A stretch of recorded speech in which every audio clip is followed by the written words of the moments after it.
What's good, fam? So I'm at the place in my life where catch-up chats are required. And so today I had a catch-up chat, something real cool, chill. And to be honest, I didn't really think the conversation was going to go where it went, but I was pleasantly surprised nonetheless. And I think both of us got a tremendous amount of value and inspiration from the conversation. Honestly, I don't know what I thought it was gonna be, right? Like I don't know if it was gonna be, just strictly business or just, you just like shooting the shit. But somewhere in the conversation it got really personal, right? What I mean by that is just like there was this moment of vulnerability, and it was received and it was reciprocated, and it was, you know, transparency. Now, about that, right? So, in my opinion, the difference between vulnerability and transparency is allowing someone to see you. Vulnerability is allowing someone to be with you, like in your space. Transparency is, hey, I'm going through a really tough time right now. It was a rough night. I didn't really get a lot of sleep. Vulnerability is, yeah, I'm going through, a breakup, and I'm heartbroken because this was my person, and I really don't know what to do. I don't know how to feel, and I haven't been getting sleep. I haven't been eating the last couple of days. Like that's vulnerability. It's different, and it creates a different type of connection, and that builds the foundation for there to be a different type of relationship, a different type of rapport, a different level of relatability and resonance. But anywho, the conversation was dope, casual catch up. And then somewhere along the line, it took a personal tone where, and, for the sake of conversation, I'm not going to get into details or, talk about the person specifically or business stuff like that. Excuse me. But, one of the things that came up was one, just being able to be present enough in life to identify what exactly is going on in this present moment. There's so many times that you can be going through life, be on your journey, and really not be present or connected to what's happening in the moment. And it makes me think about, side note, my favorite book is The Alchemist. And there's a part in The Alchemist where Santiago goes and he's visiting this palace, and he's told to, he's given permission to explore the grounds. And I might mix this up, but just stay with me. I think the first time, he's given permission to go through the palace, he walks through all of these rooms and sees, there's all of this amazing things around him, right? So he's given this spoon with precious oil, and he's told to go through the palace, being able to see the palace. And he's so focused on the oil that he goes through the palace and he doesn't drop any oil. And he goes back and they're like, well, did you see all these amazing things? And he's like, no, I was so focused on not dropping the oil that I went through the whole palace grounds and the experience and didn't get to really see anything. And so he was allowed to go through another time. And when he went through the other time, he paid so much attention to all of the amazing things around him that by the time he got back, he didn't have any oil in the spoon. And I think that was one of those things that for me showed me like the importance of presence of mind, importance of being attentive and being connected to what's happening. And personally, it's something that I struggle with. I'm not the best at. My mother always tells me, you gotta stop and smell the roses, baby. You gotta celebrate the small wins. You gotta, I'm a person that, I get something done, I'm off to the next thing. I love to be challenged. I love to be stimulated intellectually, And it can make me treat things like a checklist at times. Like, okay, knock this out, on to the next thing, on to the next thing. And I know that that's not always the best. I'm a work in progress. But so anywho, I'm having this conversation, and, we start talking about things that are happening in life and finding ourselves in these situations and these predicaments. And one, again, being able to be present enough to identify, like, oh, I'm at a tough spot, or I've hit a plateau, or I've run into a wall, or XYZ is happening. And even building that level of awareness takes practice, right? It's a muscle that you develop. I do it in several different ways. One, I like to just go out and play this game where I try to find stillness in the chaos. I'm in New York City, so there's always a lot going on. And I'll just go for a walk and really just try to focus and find that quiet stillness out there and focus my mind on holding that for as long as possible.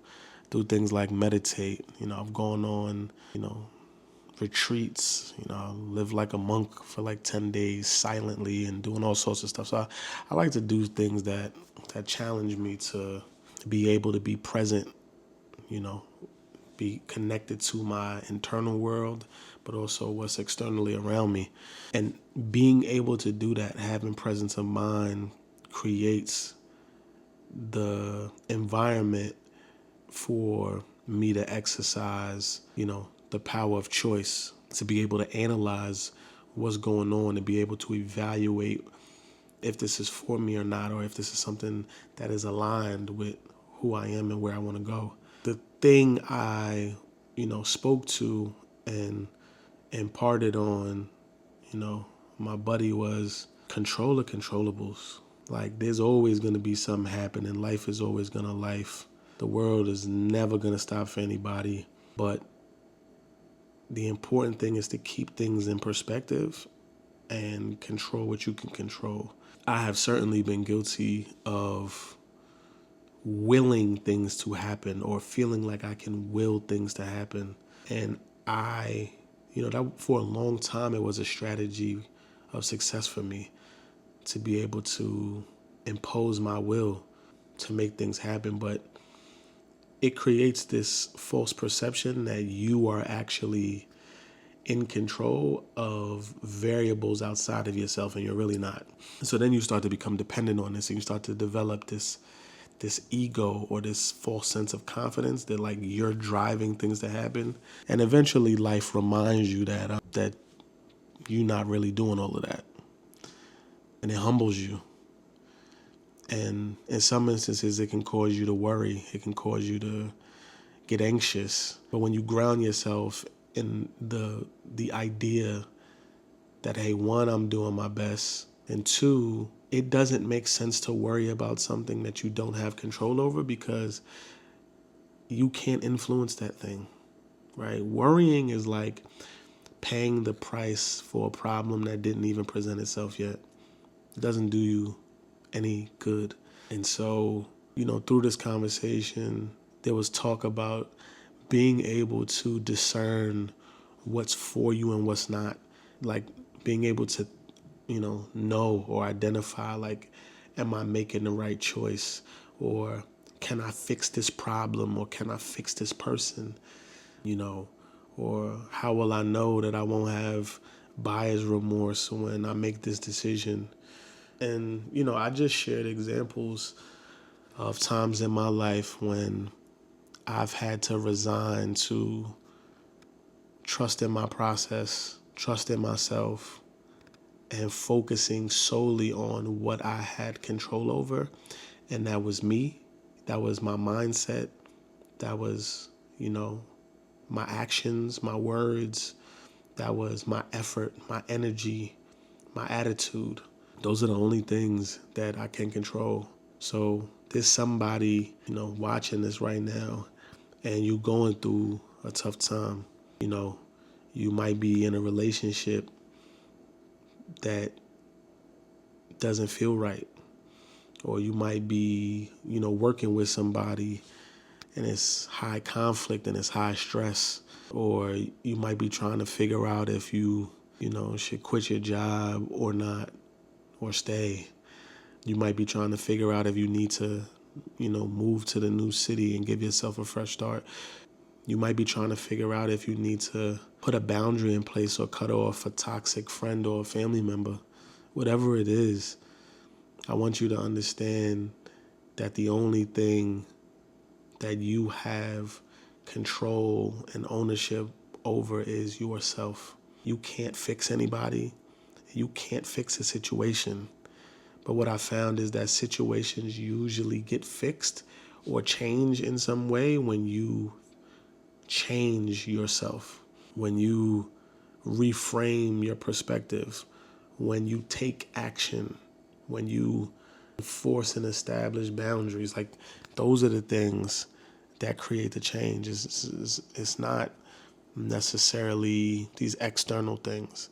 And sometimes, again, we get this false sense that we have control or we have power or we are, influential in some way, when really you're being forceful, you're coercing and manipulating.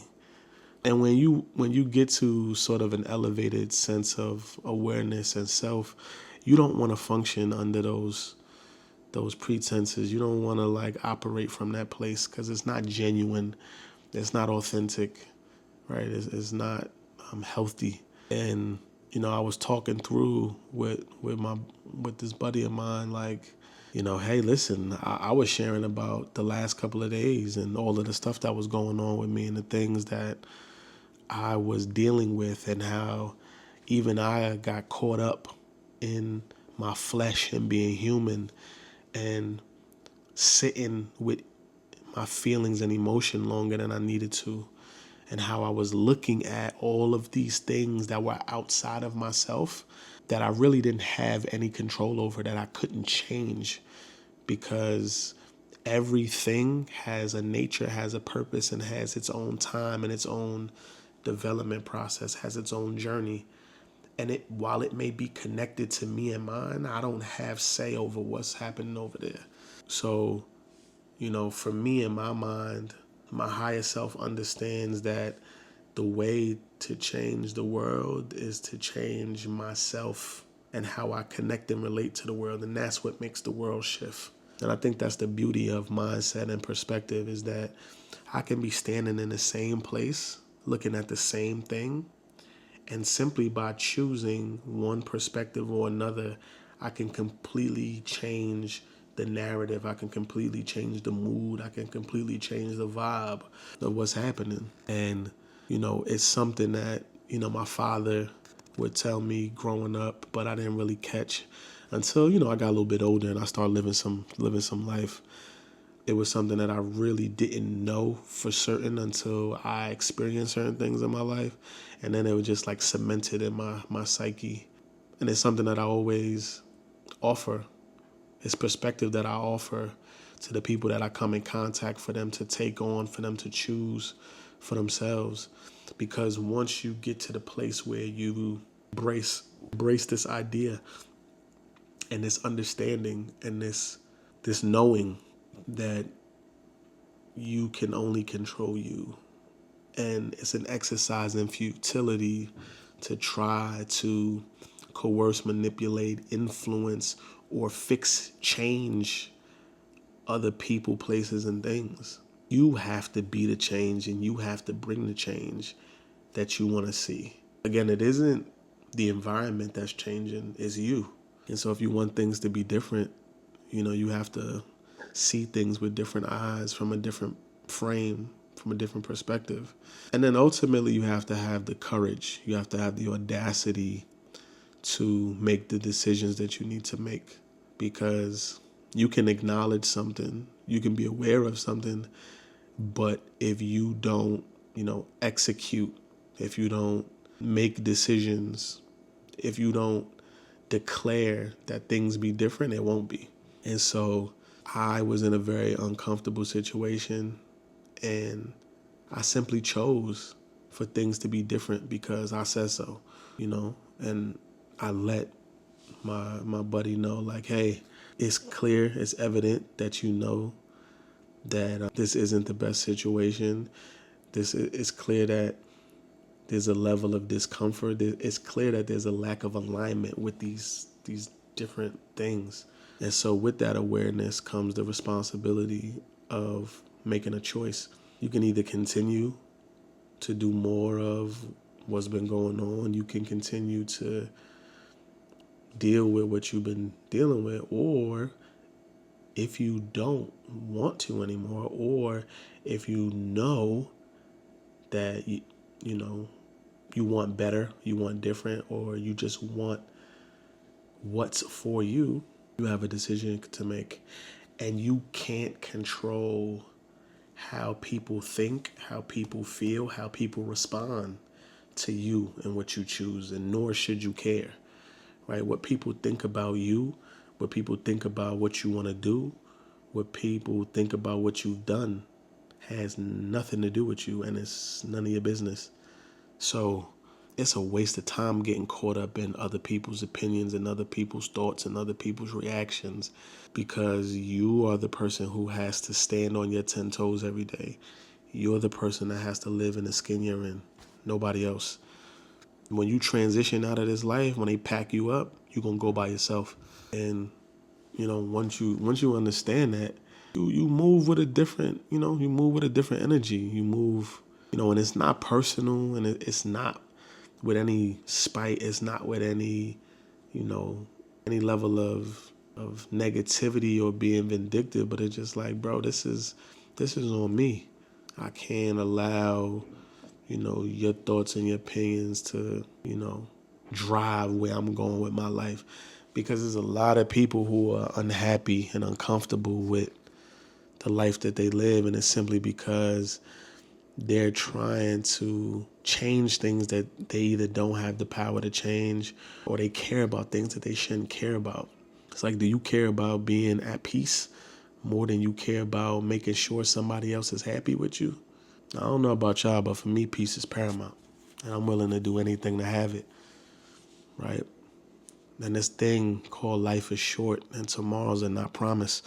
So it's like, you either understand that these days, these 24 hours ain't promised, and you act accordingly, and you put your best foot forward, and you chase your dreams and goals and your best self every day, or you keep playing Russian roulette and, putting it off to the next day or tomorrow.